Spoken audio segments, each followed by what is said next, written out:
முக்கிய செய்திகள். எதிர்க்கட்சிகளின் தொடர் அமளியால் நாடாளுமன்றம் இன்று ஒத்திவைப்பு. சிதம்பரம் பதவி விலகும் வரை போராட்டம் தொடரும் என பாஜக அறிவிப்பு.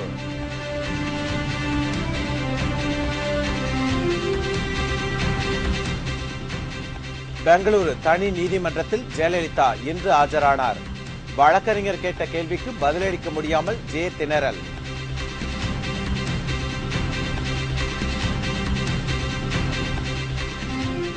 டூஜி வழக்கு விசாரணை இனி திகார் சிறையிலேயே நடைபெறும். கனிமொழி, ராசா உள்ளிட்டோர் அதிர்ச்சி.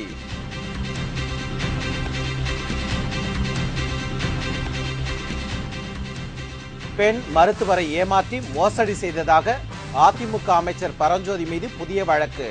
திருச்சி நீதிமன்றம் உத்தரவு.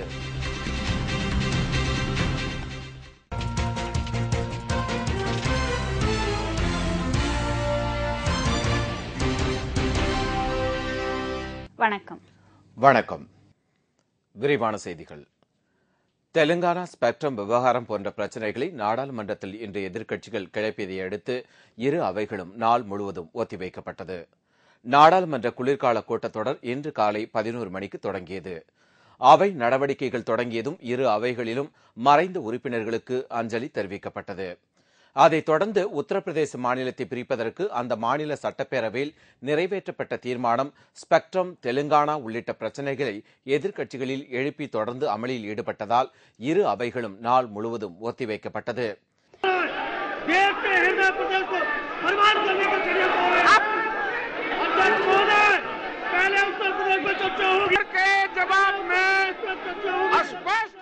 உடல்நல குறைவு காரணமாக நாடாளுமன்றத்தின் மழைக்கால கூட்டத்தொடர் முழுவதிலும் பங்கேற்காத காங்கிரஸ் தலைவர் சோனியா காந்தி நடப்பு குளிர்கால கூட்டத்தொடரில் கலந்து கொண்டார்.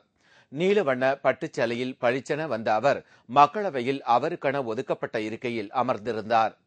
முன்னதாக நாடாளுமன்றம் தொடங்குவதற்கு முன் செய்தியாளர்களை சந்தித்த பிரதமர் மன்மோகன் சிங், நாடாளுமன்றம் சுமூகமாக செயல்பட எதிர்க்கட்சிகள் ஒத்துழைப்பு அளிப்பார்கள் என தான் நம்புவதாகவும் எதிர்க்கட்சிகள் எழுப்பும் எந்த பிரச்சனைகள் பற்றியும் விவாதிக்க தயார் என்றும் கூறினார். I sincerely hope that this session of Parliament will move smoothly. The government is prepared to discuss all issues which the opposition may want to discuss. டூஜி விவகாரத்தில் அப்போது நிதியமைச்சராக இருந்த ப. சிதம்பரத்திற்கும் இதில் தொடர்பு இருப்பதாக கூறியுள்ள பாஜக, அவர் பதவி விலகும் வரை நாடாளுமன்றத்தில் அவரை புறக்கணித்து ஒதுக்கப் போவதாக அறிவித்துள்ளது. டூஜி விவகாரத்தில் மத்திய தொலைத்தொடர்புத்துறை அமைச்சராக இருந்தவர் ராசா, ஜவுளித்துறை அமைச்சராக இருந்த தயாநிதி மாறன் ஆகியோரின் ராஜினாமாவை பிரதமர் ஏற்றுக்கொண்டுள்ளார். இந்நிலையில் அப்போதைய நிதியமைச்சராக இருந்த ப. சிதம்பரத்திற்கும் தொடர்பு உண்டு என்று கூறியுள்ள பாஜக, அவர் பதவி விலகும் வரை நாடாளுமன்றத்தில் அவரை புறக்கணித்து ஒதுக்கப் போவதாக அறிவித்துள்ளது. प्रधानमंत्री महोदय ने राजा का तो इस्तीफा ले लिया, सहयोगी दल है इसलिए, पर अपनी पार्टी के सदस्य वित्त मंत्री पी. चिदम्बरम का इस्तीफा नहीं लिया.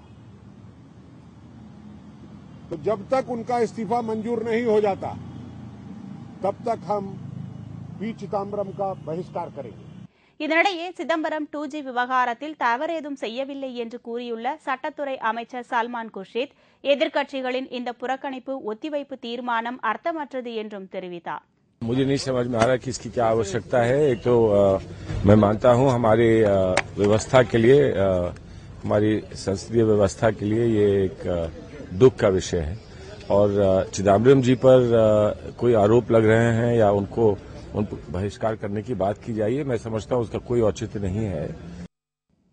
இதுகுறித்து பதிலளித்துள்ள மார்க்சிஸ்ட் கம்யூனிஸ்ட் கட்சியின் பெலிட் பீரோ உறுப்பினர் சீதாராம் யெச்சூரி, தனிநபர் ஒருவருக்கு எதிராக தங்கள் கட்சி எந்தவொரு முடிவையும் எடுக்காது என்றும், இந்த பிரச்சினையில் ஊழல்தான் முக்கியமான குற்றச்சாட்டு என்றும் அவர் குறிப்பிட்டுள்ளார்.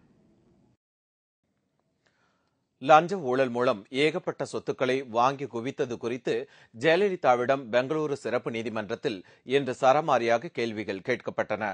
சொத்து குவிப்பு வழக்கு தொடர்பாக கட்டாயம் பெங்களூரு நீதிமன்றத்தில் ஆஜராக வேண்டும் என்று உச்சநீதிமன்றம் உத்தரவிட்டதை தொடர்ந்து தமிழக முதல்வர் ஜெயலலிதா கடந்த அக்டோபர் மாதம் நீதிமன்றத்தில் ஆஜரானார்.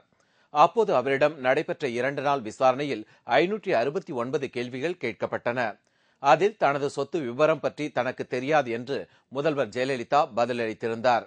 அதைத் தொடர்ந்து இன்று 3வது முறையாக பெங்களூரு பரப்பன அக்ரஹார தனி நீதிமன்றத்தில் முதல்வர் ஜெயலலிதா ஆஜரானார்.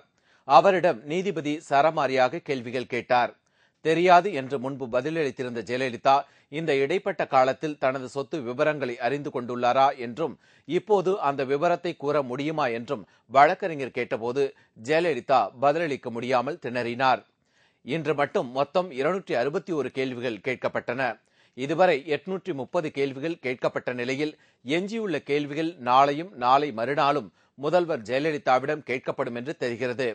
ஜெயலலிதாவுடன் சசிகலா மற்றும் இளவரசி ஆகியோரும் சென்றிருந்தனர். நாட்டையே உலுக்கிய 2G ஸ்பெக்ட்ரம் ஊழல் வழக்கு விசாரணை இனி தீகார் சிறையிலேயே நடைபெறும் என்று அந்த வழக்கை விசாரித்து வரும் சிறப்பு நீதிபதி OP சைனி அறிவித்துள்ளார். இதனால் 2G வழக்கில் குற்றம் சாட்டப்பட்டுள்ளவர்கள் விசாரணைக்கு கூட வெளியில் வர முடியாத நிலையில் உள்ளனர். 2G வழக்கில் கைது செய்யப்பட்டுள்ள திமுக தலைவர் கருணாநிதியின் மகள் கனிமொழி, முன்னாள் அமைச்சர் ராசா உள்ளிட்ட பலர் தீகார் சிறையில் அடைக்கப்பட்டுள்ளனர். இவர்களை தீகார் ஜெயிலில் இருந்து பாட்டியாலா சிறப்பு நீதிமன்றத்திற்கு விசாரணைக்கு அழைத்துச் செல்வதில் பல்வேறு சிக்கல்கள் போலீசாருக்கு எழுந்துள்ளதால் அது குறித்து நீதிபதியிடம் தெரிவிக்கப்பட்டது. அதைத் தொடர்ந்து சிறப்பு நீதிபதி OP சைனி 2G வழக்கு விசாரணை இனி தீகார் சிறையிலேயே நடைபெறும் என்று உத்தரவிட்டார். இந்த உத்தரவிற்கு ராசா, கனிமொழி உள்பட அனைத்து கைதிகளும் எதிர்ப்பு தெரிவித்துள்ளனர். சிறப்பு நீதிபதியின் இந்த உத்தரவை டெல்லி உயர்நீதிமன்றமும் ஏற்றுக்கொண்டுள்ளது. இந்நிலையில் விசாரணைக்கு அழைத்துச் செல்லும் நேரத்திலாவது வெளி உலகை பார்க்கும் வாய்ப்பு கிடைத்ததாகவும் இனி அது தங்களுக்கு எப்போது கிடைக்கும் என்றும் 2G வழக்கில் கைது செய்யப்பட்டவர்கள் வருத்தம் தெரிவித்துள்ளனர். அதிமுக அமைச்சர் பரஞ்சோதி மீது பெண் டாக்டர் கொடுத்த புகாரின் பேரில் புதிய வழக்கு பதிவு செய்ய நீதிமன்றம் உத்தரவிட்டுள்ளது. திருச்சி அரசு மருத்துவமனையில் எய்ட்ஸ் நோய் சிகிச்சை பிரிவில் சிறப்பு மருத்துவராக பணியாற்றுபவர் ராணி. இவர் திருச்சி இடைத்தேர்தலில் அதிமுக சார்பில் போட்டியிட்ட பரஞ்சோதி மீது முதல் அமைச்சரின் தனிப்பிரிவு மற்றும் திருச்சி காவல்துறை ஆணையர் மாசானமுத்து ஆகியோரிடம் புகார் கொடுத்தார். அதில் பரஞ்சோதி தன்னை 2வது திருமணம் செய்து தன்னிடம் இருந்து ஏராளமான நகை மற்றும் பணத்தை பெற்றுக்கொண்டு ஏமாற்றிவிட்டதாக கூறியிருந்தார். ஜெயலலிதா ஆட்சி நடப்பதால் அது குறித்து திருச்சி காவல்துறையினர் நடவடிக்கை எடுக்காததால் மதுரை உயர்நீதிமன்ற கிளையில் ராணி மனு தாக்கல் செய்தார்.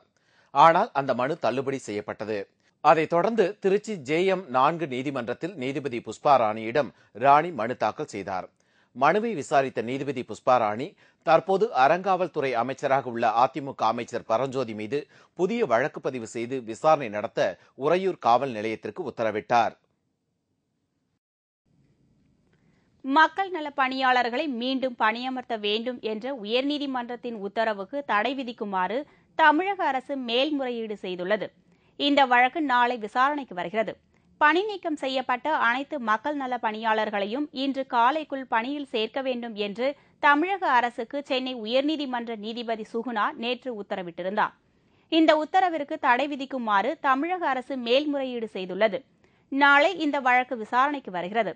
இந்நிலையில் சென்னை உயர்நீதிமன்றத்தின் உத்தரவை அடுத்து ஒன்றிய அலுவலகங்களில் மக்கள் நல பணியாளர்கள் பணி உத்தரவுக்காக காத்திருந்தனர். பணியில் சேர்க்க அரசிடம் இருந்து இதுவரை எந்த அறிவிப்பும் வரவில்லை என்று அதிகாரிகள் அவர்களிடம் தெரிவித்ததால் அனைத்து மாவட்டங்களிலும் மக்கள் நல பணியாளர்கள் ஏமாற்றத்துடன் திரும்பினர். உயர்நீதிமன்றத்தின் உத்தரவை தமிழக அரசு மதிக்கவில்லை என்று கூறிய மக்கள் நல பணியாளர்கள் தங்கள் மீதான தமிழக அரசின் நடவடிக்கைகள் அதிர்ச்சியையும் ஏமாற்றத்தையும் அளிப்பதாக வேதனையுடன் தெரிவித்தனர். அலக்களிக்கிறாங்க. நாங்க அதனால கொடுப்பாங்கிற ஒரு நம்பிக்கையில எல்லாரும் இங்க காத்துக்கிட்டு இருக்கோம். அவங்க இதையும் கொடுக்கல அப்படின்னாக்க நாங்க இனிமே முற்றுகை போராட்டமோ மறியல் இதுல வேலை கிடைக்கிற வரைக்கும் உண்ணாவிரதம் அப்படிங்கிற மாதிரி இனிமே நாங்க அந்த மாதிரி தான் நாங்க போராடணும். இதுல கோர்ட்ல சொல்லியே இன்னும் இவங்க எங்களுக்கு கொடுக்க மாட்டேங்கிறாங்கன்னா இனி எப்ப என்ன செய்ய போறாங்கிறத எங்களுக்கே தெரியல.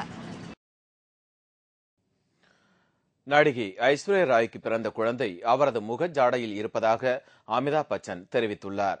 ஐஸ்வர்யா ராய்க்கு குழந்தை பிறந்ததையொட்டி அவரது மாமனார் அமிதாப் பச்சனும் கணவர் அபிஷேக் பச்சனும் மும்பையில் இன்று செய்தியாளர்களை சந்தித்தனர். ஐஸ்வர்யா ராய்க்கு கடந்த 16ஆம் தேதி குழந்தை பிறந்ததாக அவர்கள் கூறினார்கள்.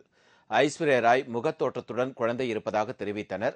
மும்பையில் உள்ள 7 ஹில்ஸ் மருத்துவமனையிலிருந்து ஐஸ்வர்யா ராயும் அவரது குழந்தையும் இன்று அமிதாப் பச்சனின் இல்லமான ஜல்சா மாளிகைக்கு அழைத்து வரப்பட்டனர்.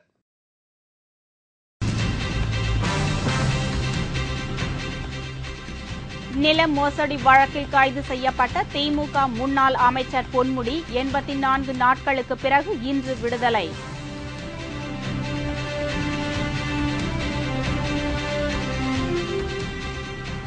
பறிமுதல் செய்த எரிச்சாராயத்தை திருட்டுத்தனமாக விற்க முயன்ற 2 ஏட்டுக்கள் 2 ஆண்டு சிறை தண்டனை விதித்தது பொள்ளாச்சி நீதிமன்றம். மற்றும் பல செய்திகள் விளம்பர இடைவேளைக்கு பிறகு.